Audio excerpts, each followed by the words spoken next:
Roses have a reputation for being hard, fussy, demanding, only for expert gardeners. It's not true. Getting roses to bloom again and again, all season long, is far easier than you think. Any beginner can do it. If your rose gives you one flush of flowers and then quits for the rest of the year, that's not bad luck or a lack of talent. It's a few simple things you're missing. Fix 7 of them, and your roses bloom on and on.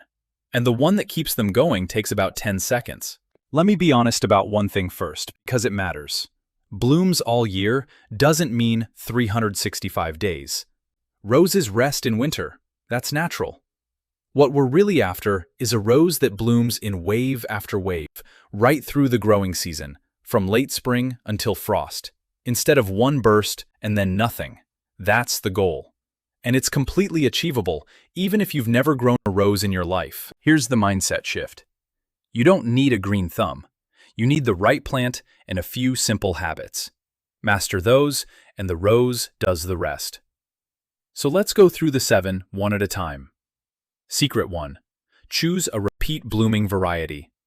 This decides everything.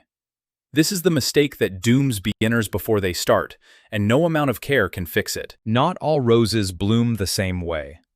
Some roses flower once a year, one glorious flush in early summer, and that's it, no matter what you do. Others are repeat blooming, also called reblooming or everblooming. They flower over and over, in waves, all season long. If you want roses all season, you must start with a repeat blooming variety. Plant a once-blooming rose and you will never get continuous flowers, however perfectly you tend it. It simply isn't built for it. So check the label before you buy. Look for the words repeat blooming, reblooming, or everblooming. Many modern roses, including a lot of landscape and shrub roses, are bred exactly for this. And here's the beginner tip that makes the biggest difference. Choose a disease-resistant variety too.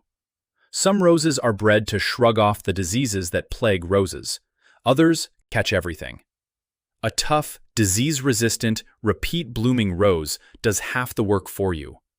Ask at the nursery for the easy, reliable ones. Starting with the right plant is 90% of the battle. Secret 2. Give it full sun, at least 6 hours. Roses are sun lovers. This is non-negotiable for lots of blooms. A rose needs at least 6 hours of direct sun a day. More is better. Sun is the fuel for flowers. The more it gets, the more it blooms. Put a rose in shade and everything goes wrong. It grows leggy and weak, reaching for light. It produces few flowers or none. And it gets damp and shady, which invites disease. The signs of too little sun are clear.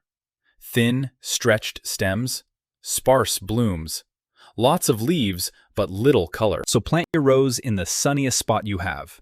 An open, bright, airy place. If your rose is struggling and sitting in shade, that alone could be the whole problem. Give it sun, and it rewards you with flowers. That's the foundation. The right plant in the right light. Miss either one, and nothing else you do will save the bloom. Get both right, and you're already most of the way there. But sun and a good variety only set the stage. To actually keep those flowers coming, wave after wave, the plant needs steady fuel and water. And then, one simple habit that most beginners never learn. The 10-second move that tells the rose to bloom again instead of stopping. Let me show you the water, the feeding, and then that trick. Secret 3. Water deeply, at the base. Roses are thirsty, and how you water them matters as much as how much. Water deeply and regularly, right at the base of the plant. Soak the soil so the water reaches down to the roots. Then let the top slightly dry before the next deep soak. Deep, less frequent watering builds strong, deep roots. Shallow daily sprinkles build weak, shallow ones. Now the key part, and it's the one beginners get wrong. Water the soil, not the leaves. Never water a rose from above, wetting the foliage. Wet leaves are how rose diseases spread. Damp foliage is an open invitation to black spot and mildew, the very problems that shut down blooming. So keep the water low, at the ground, and keep the leaves dry. A few practical points. Water in the morning, so any splashes dry fast in the sun. Aim for deep soaks a couple of times a week, rather than a little every day, adjusting for heat. And give the rose rich, well-drained soil. Roses want moisture, but hate sitting in waterlogged ground. One more thing that pays off all season: mulch. A few inches of mulch around the base, kept back from the stems, holds moisture in the soil, keeps the roots cool, and blocks weeds. For a plant that wants steady water, mulch does a lot of the work for you. So, deep soaks at the base, dry leaves, morning watering, and a layer of mulch. Simple, and it prevents half the trouble roses are famous for. Secret 4. Feed it through the growing season. Here's a fact that unlocks continuous blooming. Roses are heavy feeders. Making flower after flower takes energy, and the plant needs a steady supply of nutrients to keep it up. A rose that isn't fed runs out of fuel. It might give you one flush, then stall, because it simply doesn't have the resources to build another round of flowers. Feed it, and you keep refilling the tank so it can bloom again and again. So feed your roses regularly through the growing season. Use a rose fertilizer or a balanced general one, and follow the directions on the package for how much and how often, usually starting in spring and continuing through summer. Steady feeding during the blooming months is what powers wave after wave of flowers. 2 important cautions. First, don't overdo it. More is not better. Too much fertilizer, especially too much nitrogen, pushes lots of leafy green growth at the expense of flowers, and can even burn the roots. Follow the recommended amount. Don't dump. Second, stop feeding toward the end of the season, before cold weather arrives. Late feeding pushes tender new growth right when the plant should be slowing down for winter, and that soft growth gets damaged by frost. So feed through the season, then ease off as fall approaches. So now your rose has everything it needs to bloom: the right variety, full sun, deep water, and steady food. The tank is full, the plant is fueled and ready. But here's what surprises people. A well-fed, well-watered rose in full sun will still stop blooming partway through the season, unless you do one simple thing. It's the single most important habit for continuous flowers. It takes about 10 seconds, and most beginners have never heard of it. This is the secret that separates a rose that blooms once from a rose that blooms all season. Let me show you exactly what it is. Secret 5. Deadhead. This is the 10-second secret. Here it is. The habit that keeps roses blooming all season. And it's almost too simple. Deadheading means removing the flowers as they fade. That's it. When a rose bloom wilts and dies, you snip it off. Here's why it works, and it's the key to everything. A rose's goal isn't to give you flowers. It's to make seeds. Once a bloom is pollinated and starts forming a seed pod, called a hip, the plant thinks its job is done, so it stops making new flowers and pours its energy into that seed. That's why an unattended rose blooms once and quits. Deadheading interrupts that. By cutting off the spent flower before it sets seed, you tell the plant, not done yet. So instead of making seeds, it pushes out a fresh new round of blooms to try again. Remove the old flowers, and the rose keeps flowering, wave after wave, all season long. Leave them on, and it stops. It's that direct. So how to do it? When a flower fades, follow its stem down and snip just above the first set of healthy, full leaves below the bloom. Usually the first leaf with 5 leaflets. Use clean, sharp pruners. Cut at a slight angle, and that's it. The plant will branch out from that point and send up new buds. Make it a habit. Walk your roses every few days through the season and snip off whatever's faded. 10 seconds a flower. This one easy routine, more than anything else, is what gives you roses that bloom and bloom and bloom. It's the difference maker, and now you know it. Secret 6. Prune it once a year. Deadheading keeps blooms coming during the season. Pruning, done once a year, keeps the whole plant healthy, vigorous, and full of flowers long term. Prune in late winter or early spring, while the rose is still dormant, just as the buds start to swell, but before it leaves out. This is the annual reset. Here's what to do, and it's simpler than people fear. Remove anything dead, damaged, or diseased first. Cut it away completely.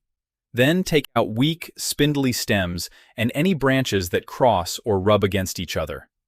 Your goal is an open, airy shape, like a vase or a bowl, with room in the center. That open shape does two big things. It improves air circulation through the plant, which dramatically cuts down on disease.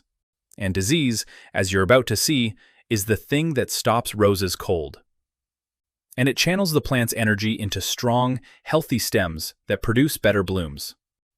A cleaned-up, well-pruned rose comes back in spring stronger and flowers better than a tangled, crowded one. Don't be afraid of it. Roses are tough, and pruning makes them thrive. Cut out the dead and weak, open up the middle, and step back. That yearly trim sets up the whole season. So your rose is now growing strong, fueled, watered, deadheaded for continuous blooms, and pruned into a healthy, open shape. It should flower beautifully all season. But there's a seventh thing, and it's the silent one. Because you can do all 6 of these perfectly and still watch your rose suddenly drop its leaves, weaken, and stop blooming in the middle of summer. There's a hidden enemy that shuts roses down faster than anything else, and beginners almost never see it coming. Let me show you what it is and how to stop it. Secret 7. Prevent disease, the silent bloom killer. Here's the hidden enemy, and it stops more roses than anything else on this list. Disease. Mostly one called black spot, along with powdery mildew. Here's why it matters so much for blooming. These diseases attack the leaves. Black spot covers them in dark blotches. Then the leaves yellow and drop. And a rose that loses its leaves loses its ability to make energy, so it weakens, stops blooming, and pours what little it has into just surviving. You can do everything else right, and black spot will still shut your roses down by midsummer.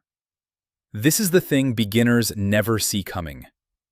The good news, it's very preventable, and prevention beats cure.